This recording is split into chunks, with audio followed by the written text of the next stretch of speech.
Bismillahirrahmanirrahim. Assalamualaikum warahmatullahi ta'ala wabarakatuh. Alhamdulillah wassalatu wassalamu ala rasulillah Sayyidina Muhammad ibn Abdillah wa ala alihi wa sahbihi wa man walah, amma ba'd. Sahabat muslimin yang dirahmati oleh Allah, pada kesempatan kali ini saya ingin menjawab syubhat yang keluar dari lisan Rudy Yohanes. Sebagaimana yang kita ketahui, dia adalah seorang apologet ya, termasuk orang yang suka berdiskusi dengan umat Islam. Dia mempertanyakan mengenai hadis Sahih Bukhari nomor 3068 mengenai 5 hewan yang melata. Oke, kita dengar dulu bagaimana dan apa yang ia tanyakan mengenai hadis tersebut. Disaksikan teman-teman. Sinander berkata bahwa kitab-kitab mereka adalah kitab-kitab yang sesuai sains. Saya setuju. Maka dari itu kawan-kawan, tolong kalian baca kitab Sahih Bukhari, hadis Sahih Bukhari 3068. Kalian akan terkejut dan menemukan ilmu sains tingkat tinggi. Bahwa di sana dikatakan ada 5 hewan melata. Ya. Yang pertama adalah kalajengking, kedua tikus, ketiga anjing galak, kalau nggak galak nggak binatang melata golongannya. Baru burung gagak, dan yang terakhir burung raja wali. Sains manapun kalian lihat, kalian tidak akan menemukan hal seperti ini. Karena inilah sains yang sebetulnya sains. Yang lain itu palsu. Ya kawan-kawan ya. Jadi silakan kalian baca agar kalian tidak mengatakan ini dan itu terhadap saya. Saya hanya membacakan ya, tidak ada menafsir bahwa sains tingkat tinggi ada di situ. Terima kasih.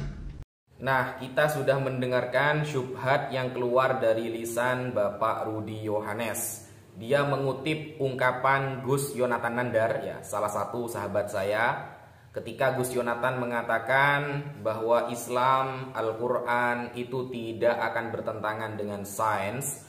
Lalu dia menyodorkan sebuah hadis, yaitu hadis yang diriwayatkan oleh Al-Imam Al-Bukhari nomor 3068. Isi hadisnya menyebutkan tentang 5 hewan melata. Seolah-olah 5 hewan ini sangat bertentangan dengan sains. Kita bisa melihat di dalam pelajaran sains manapun tidak akan ada yang menyebutkan bahwa 5 hewan ini termasuk hewan melata. Oke, kita jawab. Hadis itu bunyinya begini teman-teman. An Abdillah bin Maslamah akhbarona Malik an Abdillah bin Dinar an Abdillah bin Umar radhiyallahu anhuma anna Rasulullah sallallahu alaihi wasallam qala khamsun minad dawab man qatalahunna wa huwa muhrim fala junaha alaih. Yang pertama al-aqrab, yang kedua al-fa'rah, yang ketiga al-kalbul akur, yang keempat adalah al-ghurab, yang kelima adalah al-hidaah.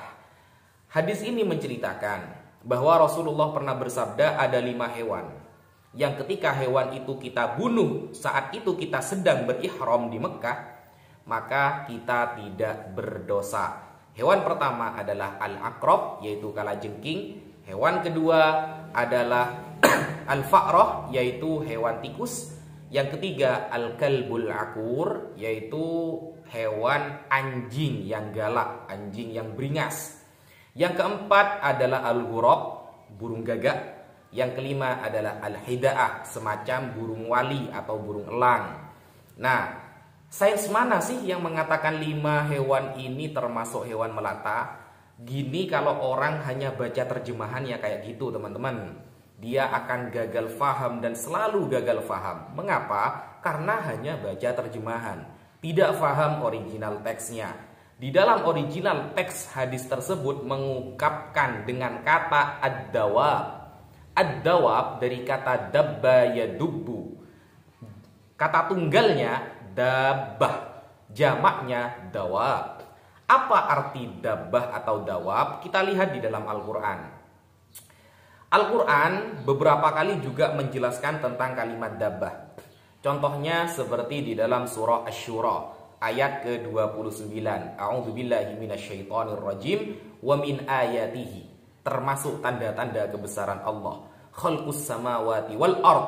Dialah yang menciptakan langit-langit dan bumi. Wa batsa fihima min dabbah. Dan Allah sebarkan di langit dan bumi itu hewan melata. dabbah, hewan melata.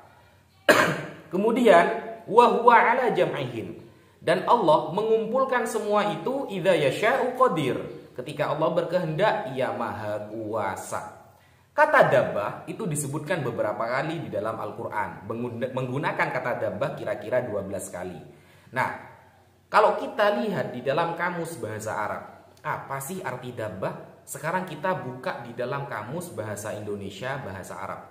Bahasa Arab yang diterjemah menjadi bahasa Indonesia seperti kamus At-Taufiq yang ditulis oleh Kiai Haji Taufikul Hakim. Beliau adalah guru saya, kiai saya, karena saya alumni Amsilati Jepara, dulu pernah mondok di sana. Di dalam kamus itu tertulis halaman 179. Dabbah, kata tunggal, dawab, kata jamak, artinya itu bisa hewan secara umum, bisa hewan ternak, dan juga bisa hewan atau kendaraan. Ya, bisa kendaraan, hewan ternak, dan juga bisa bermakna hewan secara umum. Ini yang tidak difahami oleh umat Kristen, saudara. Kenapa? Karena di dalam ajaran Islam, satu kalimat dalam bahasa Arab itu bisa bermakna mushtarak, memiliki beberapa makna.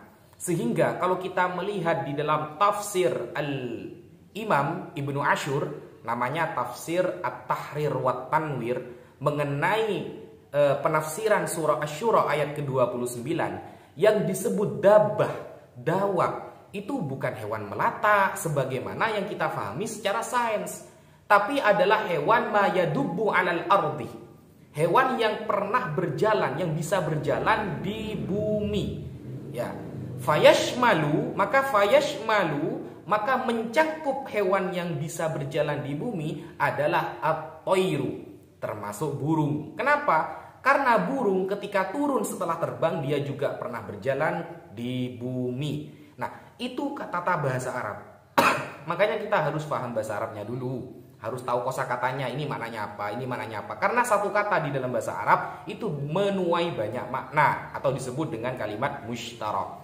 Mungkin itu yang bisa saya sampaikan untuk menjawab syubhat yang keluar dari lisan Pak Rudi Yohanes. Ayo kita belajar original teks, jangan hanya terjemahan lalu menyimpulkan. Sekian dari saya. Wassalamualaikum warahmatullahi taala wabarakatuh. Salam satu Tuhan.